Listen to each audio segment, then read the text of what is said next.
पुढे। परंडा पंचायत समिती नूतन गटविकास अधिकारी विनोद जाधव यांचा माहिती अधिकार कार्यकर्ता महासंघ संघटनेच्या वतीने सत्कार करण्यात आला।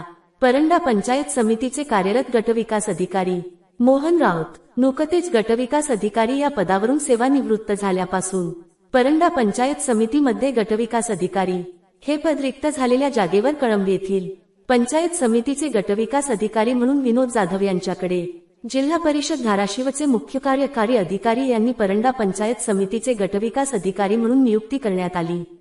या नियुक्तीबद्दल व नूतन गटविकास अधिकारी विनोद जाधव यांनी पदभार स्वीकारल्याबद्दल माहिती अधिकार कार्यकर्ता महासंघ परंडा यांच्या वतीने सत्कार करण्यात आला। यावेळी माहिती अधिकार कार्यकर्ता संघटनेचे जिल्हाध्यक्ष फारुख शेख, तालुका अध्यक्ष कानिफनाथ सरपणे, महिला तालुका अध्यक्ष अश्विनी मगर, फारुख मुलानी, जमीर शिकलकर, भाऊ कराळे, किशोर येवारे, अमित आगरकर, असलम पल्ला, आलम शिकिलकर, सादिक शेख, भारत जाधव, गणेश वरपे यांच्यासह परंडा विस्तार अधिकारी श्री कोठे हे सर्व उपस्थित होते। सर्वांनी पुढील कार्यासाठी शुभेच्छा देण्यात आल्या।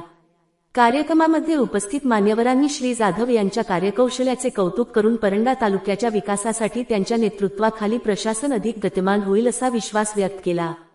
जनहितार्थ न्यूज, एक पाऊल पुढे। मुख्य संपादक धनंजय गोफणे। आपल्या परिसरातील बातम्या पाहण्यासाठी चॅनलला सबस्क्राईब करा, व्हिडिओला लाईक करा आणि बेल आयकॉन दाबायला विसरू नका।